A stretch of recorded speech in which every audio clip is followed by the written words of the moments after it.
अस्सलाम वालेकुम dear students. तो आज हम न्यू चैप्टर शुरू करने जा रहे हैं क्लास फर्स्ट ईयर बायोलॉजी का चैप्टर नंबर 1 बायोलॉजिकल मॉलिक्यूल्स। तो आज ये हमारा एक लेक्चर नंबर 1 है। ठीक, चैप्टर का नाम है बायोलॉजिकल मॉलिक्यूल्स। अब बायोलॉजिकल मॉलिक्यूल्स का क्या मतलब है? अब देखिए, जितने भी लिविंग ऑर्गेनिजम्स होते हैं और हमें पता है कि वो सेल्स के बने होते हैं, क्योंकि लाइफ का बेसिक यूनिट क्या है, वो सेल है। तो चाहे कोई बैक्टीरियल सेल हो, चाहे प्लांट्स का सेल हो, एनिमल का सेल हो, अल्जी का सेल हो, फंजाई का सेल हो, कोई भी सेल हो, उनके अंदर आप देखोगे हमें 4 macro molecules, basic macro molecules, macro means large molecules ज़रूर मिलते हैं। 4 ऐसे बुनियादी मॉलिक्यूल्स हमें ज़रूर मिलते हैं। वो कौन कौन से हैं? Number 1 is protein, carbohydrates, lipids and nucleic acid. Nucleic acid बेटा, ये 4 ऐसे मॉलिक्यूल्स रहते हैं जो हर किस्म के सेल के अंदर हमें मौजूद मिलते हैं, या ये हर किस्म के सेल का स्ट्रक्चर बनाते हैं।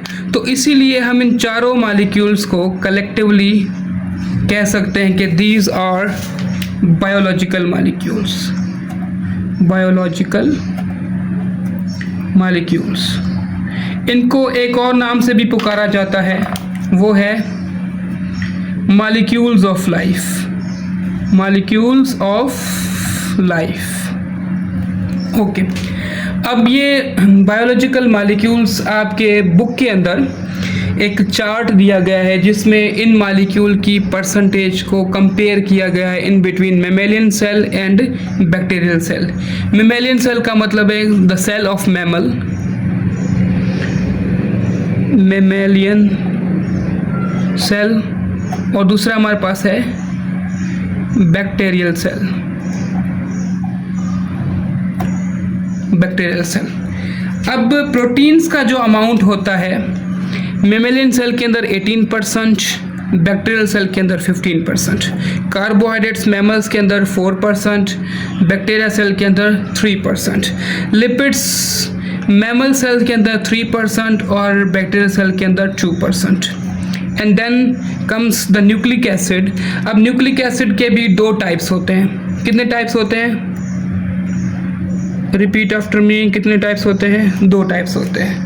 Number 1 is DNA and number 2 is RNA, deoxyribonucleic acid and ribonucleic acid.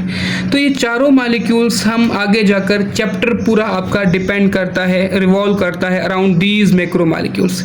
इनको 1 बाय 1 हम डिस्कस करेंगे, तो वहाँ पर हम DNA एंड RNA को भी डिस्कस कर लेंगे। तो मैमल सेल के अंदर जो DNA का अमाउंट होता है वो होता है 1%, और बैक्टीरियल सेल के अंदर DNA होता है 0.25%, और मैमल सेल के अंदर RNA होता है 1.1%, और बैक्टीरिया के पास RNA बहुत ज़्यादा होता है, वो होता है 6%। तो ये चार्ट बनाने का मकसद ये है कि आप यहाँ पर देख सकें और अंदाज़ा लगा सकें कि मैमल सेल और बैक्टीरियल सेल कितने 2 डिफरेंट सेल्स हैं। मैमल्स के जो सेल्स होते हैं वो मल्टी सेलुलर यूकैरियोटिक ऑर्गेनिज्म है, बैक्टीरिया एक unicellular prokaryotic and simplest form of life है। लेकिन फिर भी देखें कि ये जो इन 4 बायोलॉजिकल मॉलिक्यूल्स की जो कंपोजिशन या परसेंटेज वो कितनी मैच करती है। तो इसलिए हम कहते हैं कि ये हैं द मॉलिक्यूल्स ऑफ लाइफ, क्योंकि ये हर किस्म के सेल का स्ट्रक्चर बना रहे हैं, जिसके लिए हम इनको बायोलॉजिकल मॉलिक्यूल्स भी कहते हैं और इनको मॉलिक्यूल्स ऑफ लाइफ भी कहते हैं। अब एक चीज़ नोट करें कि यहाँ पर इन सब को अगर कैलकुलेट करो या इस परसेंटेज को कैलकुलेट करो तो ये राउंड अबाउट 30% बनता है, या लेस देन 30% बनता है। फॉर सपोज ये अगर हमारे पास एक सेल है, तो इसके अंदर हमने देखा कि 30% क्या था? 30% ये बायोलॉजिकल मॉलिक्यूल्स होते हैं, दीज आर 30%, और बाकी का जो 70% है वो 70% किस चीज़ का है? This 70% is the percentage of water in the cell. यानी वाटर कंस्टिट्यूट अबाउट 70% और even more than 70% of the cell. तो पानी जो है वो मोस्ट इम्पॉर्टेंट मॉलिक्यूल है फॉर लाइफ। अब ये 30% जो होता है इसको हम बोलेंगे, this is called the dry weight of cell. क्या बोलेंगे इसको? Dry weight of cell.